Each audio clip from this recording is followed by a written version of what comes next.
Bien, como lo habíamos anunciado, ya está con nosotros el PhD Paco Morán. Él es candidato a rector de la Universidad de Guayaquil. Con él vamos a hablar de propuestas de su candidatura.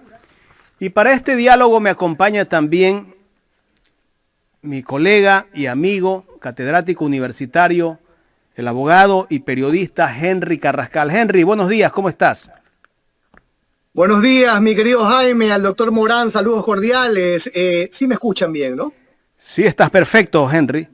Póngalo en pantalla también al doctor Morán. Saludos a tu nutrida y numerosa audiencia. Adelante, Jaime. Gracias, Henry. Le damos la bienvenida al doctor Francisco Morán. Doctor, muchísimas gracias por estar acá en estudios. Usted está como candidato a rector de la Universidad de Guayaquil por la lista A. Vamos a hablar de propuestas. ¿Cuál es la propuesta que usted tiene para sacar adelante a la Universidad de Guayaquil, doctor? Gracias por la invitación. Un saludo a los amigos de los medios digitales, que a nivel informativo obviamente está llenando bastante bien la parte comunicativa del sector de la información, pues, ¿no? Nosotros somos candidatos de la lista A junto a Sofía Lobato, que está para vicerrectora. Estamos haciendo una planificación en cuanto a las propuestas de mejora de la universidad, sobre todo la acreditación de varias carreras que estamos viendo ya que es posible, con una gestión adecuada, que estas carreras sean acreditadas.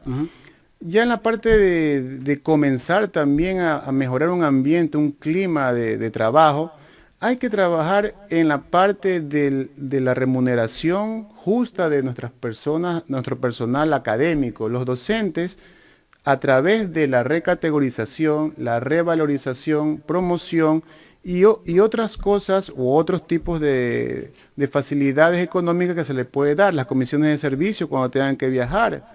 Esto es importante también dentro de la preparación. En la situación de los administrativos tenemos la reclasificación para los puestos de trabajo. En el caso de los trabajadores, el contrato colectivo que por más de 10 años no ha sido firmado hasta la fecha. Nosotros queremos, obviamente, viabilizar todo esto para que primero el ser humano se sienta estable con su familia económicamente, porque ellos también, con esos recursos que tienen, los vuelven a invertir en capacitación. Y la universidad en ese momento comenzará también a tener un buen clima académico de trabajo.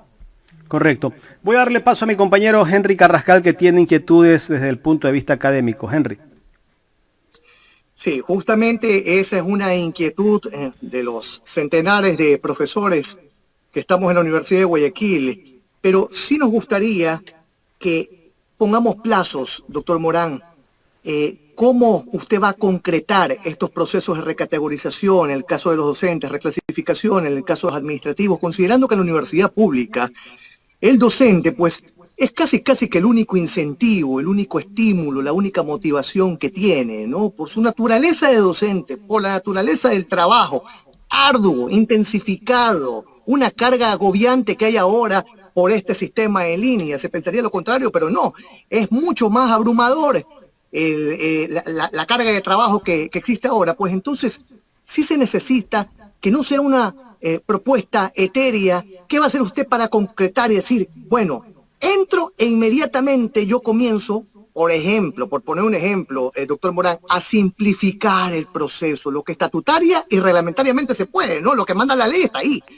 Pero a simplificar el proceso, a simplificar los requisitos, doctor Morán, adelante. En cuanto a la recategorización, que es lo que has nombrado, conocemos que hasta el momento ya existe el presupuesto, están en los reajustes. Lo que proponemos es que inmediatamente estemos al mando de esta universidad, nosotros vamos a viabilizar eso para que ya se hagan las acciones de personales y puedan cobrar. Pero además, se puede también solicitar o convocar nuevamente a un concurso de méritos de la recategorización del 2017, que es posible, es legal, ¿sí? Es decir, a las personas que no se les avisó en ese momento, ahora se convoca nuevamente con la documentación de esa época, de esas fechas, para que puedan recategorizarse. Pero también tenemos la promoción, que yo creo que es algo también importante que se debe conocer, que todos los profesores podemos acceder. Es decir, el beneficio que nos podemos ganar bajo nuestros propios méritos. Tenemos un año histórico, digo yo. Tenemos más de 100 profesores que este año van a tener un PhD. que va a ayudar eso mucho a la producción científica de la universidad. Y la universidad en sí, en algunos casos, se va a beneficiar de estos doctorados, en el caso de la universidad, porque obviamente si tenemos profesorado que se está capacitando, se está formando continuamente, eso también ayuda dentro de los indicadores o los estándares de evaluación, y además internacionalmente, mientras más publiquemos, también ayuda en los rankings internacionales. Entonces nosotros tenemos que también honrar ese trabajo de nuestros profesores, obviamente desde ese punto, la recategorización, la promoción y todo este tipo de beneficios que tienen derecho nuestros profesores. Lo comentaba también hace un momento, ¿cómo se puede la reclasificación? Se la puede hacer directamente. Igual, los concursos de mérito cerrados de los administrativos que ya tienen suspendido más de 4 años, porque hay concursos de mérito cerrados para ellos y hay otros que son abiertos, obviamente, pero comenzaremos con los cerrados, porque sí hay presupuesto, por si acaso, ¿no? Para esto sí hay presupuesto, está en el presupuesto anual desde hace varios años, pero no se lo ha aplicado. ¿Y por qué no se lo ha hecho? No ha Por habido falta de voluntad. gestión política, gestión financiera, o en este caso, la voluntad de hacerlo también. Nosotros O tenemos sea la que los voluntad de hacerlo porque somos los profesores. compañeros contratados van a tener la tranquilidad de saber que en su rectorado, pues ellos van a contar con la estabilidad que les confiere la ley en algún momento.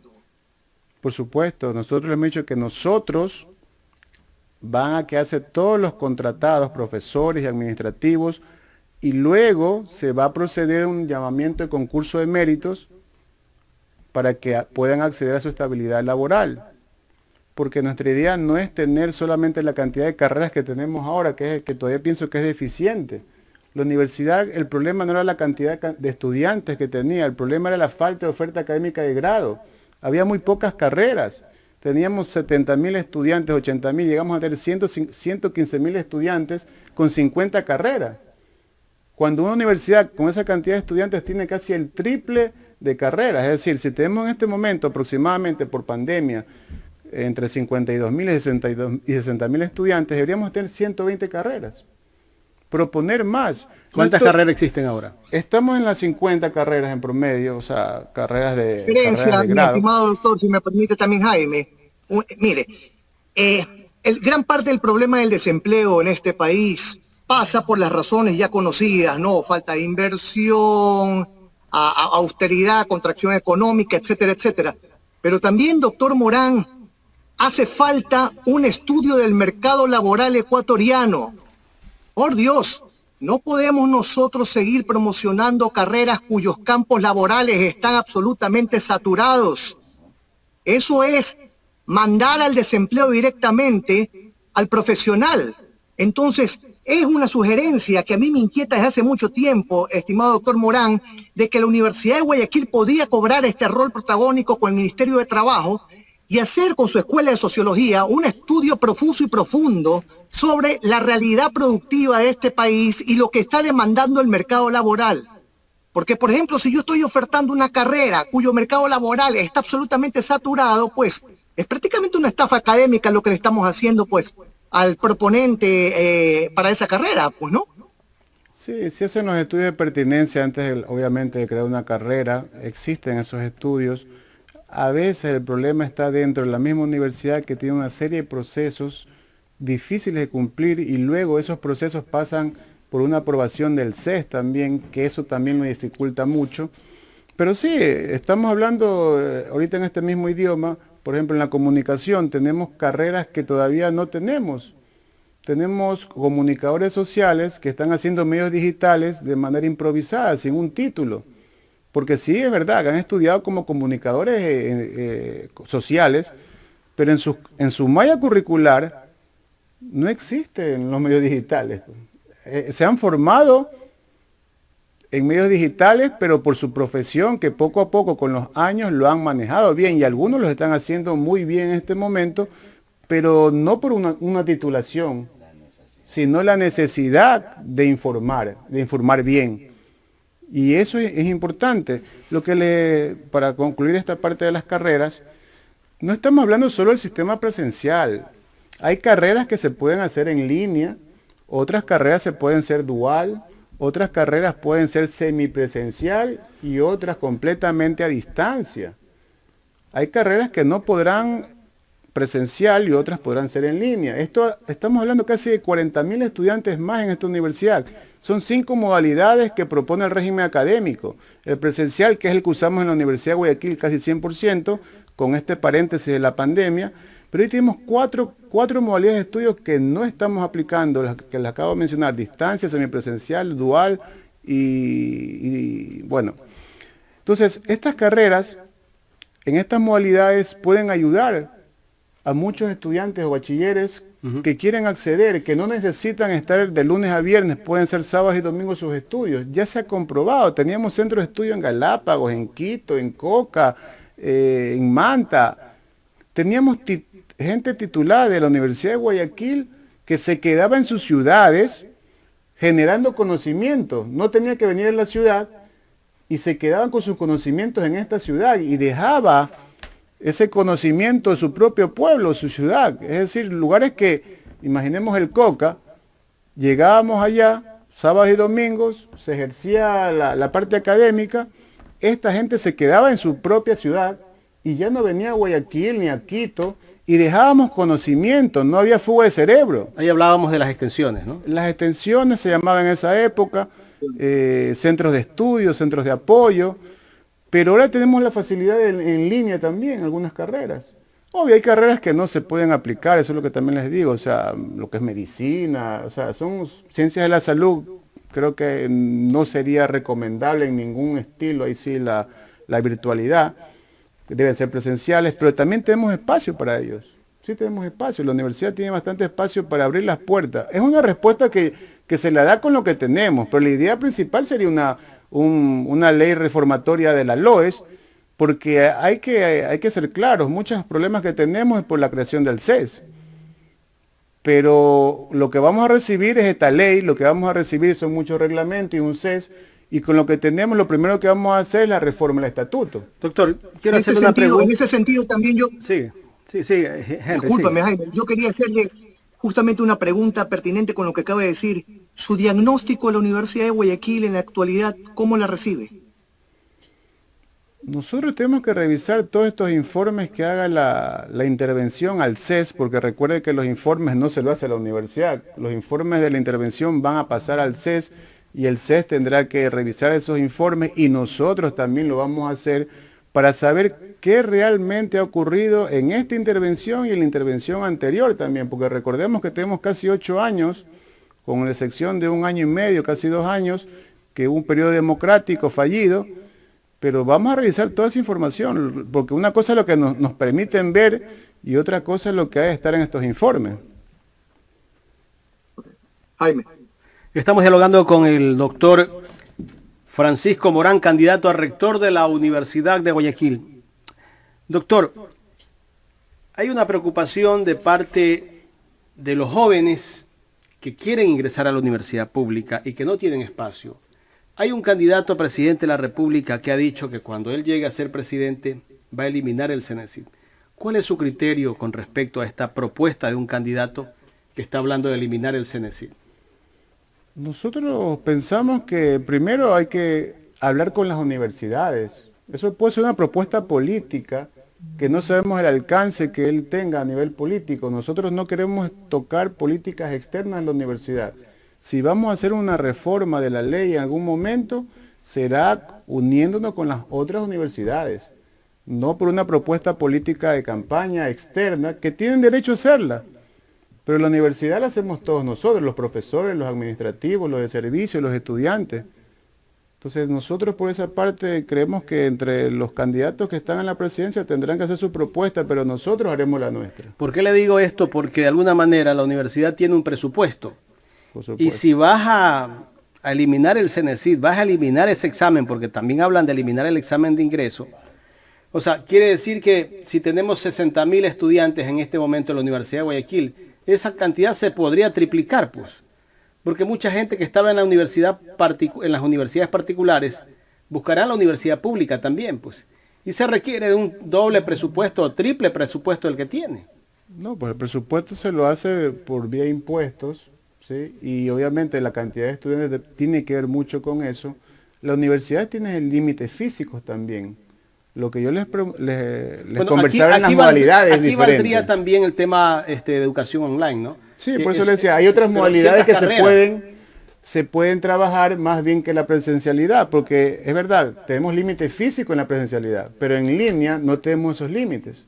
Entonces, en línea, en semipresencial, a distancia, dual, tenemos otros límites diferentes que no tienen que ver con la parte física nada más. Hay universidades en el mundo que tienen 100.000 estudiantes, 150.000 estudiantes solo en línea. Y veamos esto, no solo en su país, Sino en en el cualquier parte del exterior. mundo. Exacto, si la idea es que el nombre de la Universidad de Guayaquil no solo sea el Ecuador, la idea es que nuestros títulos de grado y posgrados sean a nivel internacional un referente también. Es decir, que muchas personas a nivel de maestrías en línea puedan acceder a las nuestras. Si hay universidades españolas muy buenas a distancia y tenemos compañeros que están en esas maestrías, duran un año esas maestrías, Ujú. y tienen un título muy bueno con mucha referencia educativa, por ejemplo, las de la UNIR y otras universidades españolas que han venido y están teniendo éxito aquí. ¿Por qué la Universidad de Guayaquil no puede hacer lo mismo? Es una universidad referente, tiene lo más importante, honra el nombre de esta ciudad, que es bastante fuerte ya eso. Cuando una universidad tiene el nombre de una ciudad, es un referente también. Doctor, antes de darle paso nuevamente a Henry, ¿qué criterio usted tiene de la administración de la CIFI o Comisión Interventora de la Universidad? Nosotros estamos en contra de toda intervención. Nosotros no queremos una intervención porque creemos que la universidad se puede trabajar sola. Ahora lo están demostrando. La mayoría de la parte académica, administrativa, son gente de la universidad. La intervención son 5 personas que impone el CES para un hecho o un suceso, un incidente que debió haber sido rápido. Es decir, si en ese caso era la cuestión democrática, se tuvo que haber convocado a elecciones. Pero el problema no es realmente esta CIFI, el problema está en la ley, que permiten que el CES legisle educativamente en cada sesión. Primero la intervención solo puntualmente venía por un acto, hace 8 años. Luego, de repente, hasta tiene rectores. Y eso está mal, porque podemos nosotros decidir por eso. Por eso nuestra intención de la ley reformatoria, un proyecto de ley reformatoria de la LOES, porque es la LOES que habilita todo esto. Además, tenemos problemas porque académicamente a los profesores nos ven también con la LOCEP, lo que nos hace servidores públicos, y nos piden muchos trámites. Tenemos que trabajar mucho en esta LOES que venga, para que los profesores hagamos ciencia, tecnología, investigación, y menos trámites, porque ahora los profesores pasamos haciendo documentos, trámites, todo en línea, formularios, y todo eso hay que ya abolir y dejar que el profesor se dedique a lo suyo, a su cátedra, a la investigación. Por eso nosotros estamos atacando desde la raíz, porque decir que una intervención es buena o mala, simplemente es un suceso. La idea es que se termine por completo cualquier característica de intervención, pero desde la ley, porque mientras esté esa ley ahí, cualquier gobierno de turno la puede utilizar, como ha ocurrido en los últimos 8 años. Henry. Ahí sí yo creo, doctor Morán, que haría falta que profundice en el tema, porque es una queja muy justificada, por cierto, y generalizada en el profesorado. La carga excesiva de trabajo que tiene el docente universitario lo están empujando a convertirse en un tecnicista. Y eso genera perjuicios, no investiga, no se especializa en la materia que imparte, no cuenta con el tiempo suficiente y lo que es peor, pues termina absolutamente estresado y eso puede darse a notar incluso en la clase, ¿no? Con los estudiantes.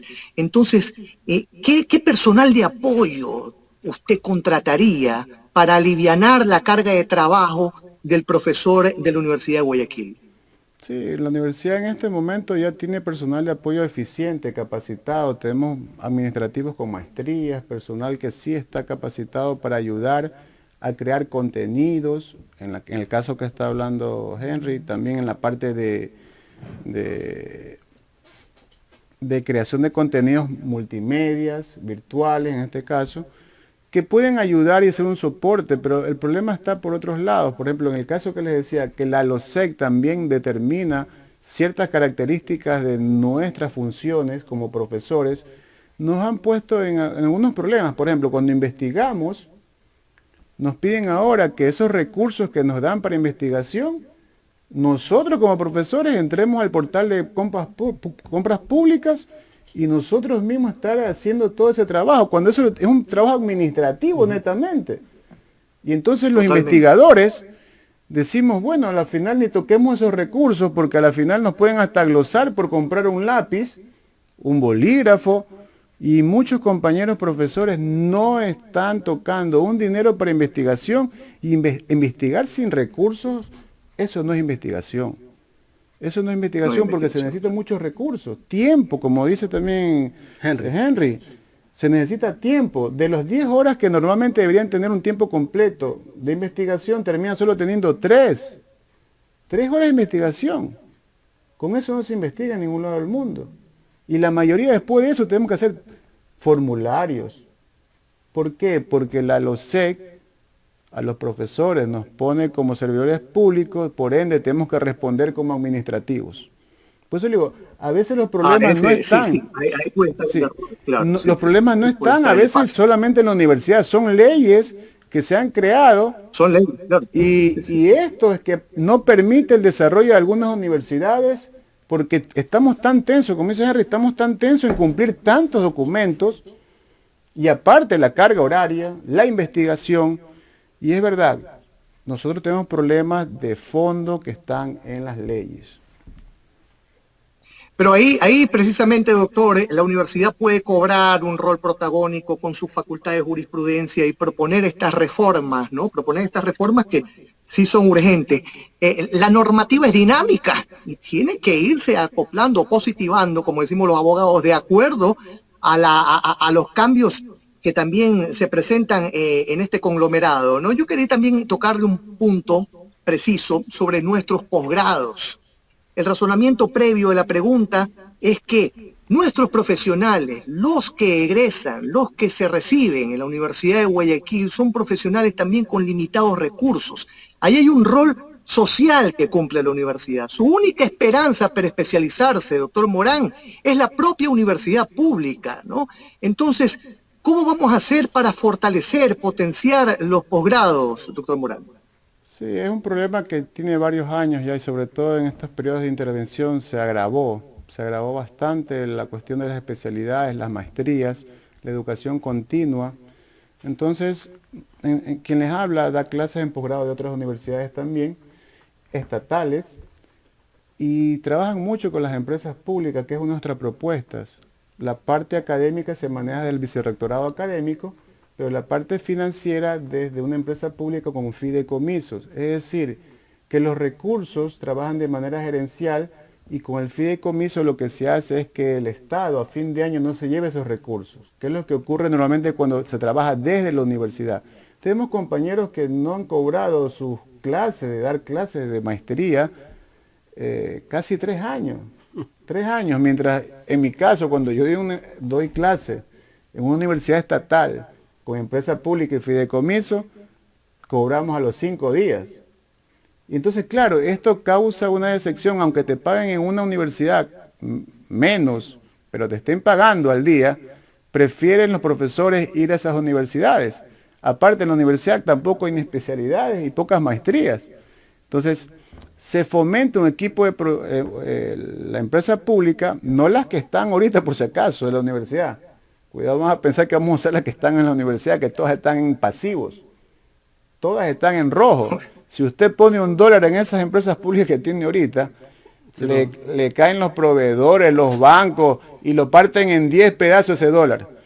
No, vamos a crear una empresa pública nueva de educación continua y posgrado para agilitar todo esto. Sí, lo tenemos bien claro, con un equipo de proyectistas, obviamente personas que se dedican a la educación, a la parte técnica, a personal y comisiones de cada facultad para el estudio de pertinencia, que es el que estábamos conversando hace un rato, pero además vamos a tener un equipo de trabajo en Guayaquil y otro en Quito. Un equipo en Quito para que trabaje los convenios con ministerios, ONG, embajadas, consulados, con el CES hasta que exista, esperemos que algún día ya no exista, pero tendremos que trabajar hasta que exista por lo menos, y la CENESIC, ¿no? Doctor Morán, finalmente una pregunta, Jaime, por mi lado. ¿Vamos a tener, en caso de que usted llegue al rectorado, vamos a tener justamente un rectorado de puertas abiertas o tenemos que agendar citas para después de 2 meses que nos reciba? Serán las puertas abiertas, a la final ni me vas a encontrar, pero voy a estar caminando por las facultades, porque la idea no es estar encerrado en un cuarto oscuro, protegido por muchas personas. No, eso no va a pasar conmigo. Soy una persona abierta, me van a encontrar en las facultades caminando, escuchando, buscando soluciones. El problema de la universidad no está en estar sentado en un puesto, el problema está en que la persona que le den ese cargo debe estar de manera ágil, gestionando, y para gestionar hay que conocer todos los problemas de cada una de las facultades. La facultad, son 17 facultades, no es cualquier cosa, es una ciudad, es el tercer presupuesto más grande de la provincia. Entonces, hay que caminar. Si usted ve un alcalde que va a buscar a su gente, a los barrios, pues tiene que haber un rector que también vaya a las facultades, a las carreras, que se movilice, que los escuche, que dé soluciones. Entonces, sí, van a estar las puertas abiertas. Espero que me encuentres nada más, porque está en la facultad. Tienes que irme a buscar a qué facultad estoy, es la cosa. Lo vamos a rastrear, rector. Pero sí, va a ser de puertas abiertas, ¿no? Muchísimas gracias por mi lado. Bueno, doctor, yo tengo una pregunta que creo que se la han hecho y se la hacen todos los días los jubilados de la Universidad de Guayaquil. Esta gente que dio todo y dio parte de su vida dedicada a la docencia, y muchos trabajadores también que están esperando cobrar esas liquidaciones que tienen pendientes. Es una herencia nefasta que nos van a dejar realmente. Le digo esto ya hasta incluso de manera personal. Mi padre, mi madre fueron profesores universitarios por muchos años y hace 8 años se jubilaron aproximadamente. Y tienen estos inconvenientes, ¿no? Que están en una lista de espera larga, terrible, deshumanizada, porque son personas que nos han dejado un legado a esta universidad. A usted, a mí, a muchas personas nos permitieron tener un título en el sentido que nos dieron cátedra y todos nos acordamos de ellos. Pero la universidad y el Ministerio de Finanzas le han dado la espalda. Nosotros tenemos inmediatamente, queremos primero ponernos al día. Sé que hay los recursos en este momento que ya se han entregado y hay que obviamente priorizar, ¿no? Presionar un poco al Ministerio de Finanzas para que estos recursos sean ya entregados. Pero además nosotros hemos pensado hacer en la universidad misma, en la ciudad de la universidad, un centro gerontológico que los ayude también a estar ahí capacitándose, que estén dando también charlas, que nos den un poco de su sabiduría también ellos. Porque lamentablemente en la misma LOSEC, a los 70 años ya no te permiten seguir trabajando. Cuando en otras universidades lo que hacen es un consejo de sabios. ¿Por qué? Porque son gente que conoce mucho la academia, que nos pueden ayudar mucho. ¿Se imagina eso que le hubiesen puesto de los 70 años no puede ser presidente de Estados Unidos? No podría ser, no hubiera presidente de Estados Unidos en este momento, no hubiese un papa. Son gente con mucha experiencia, que conocen, que tienen un legado por mostrarnos todavía.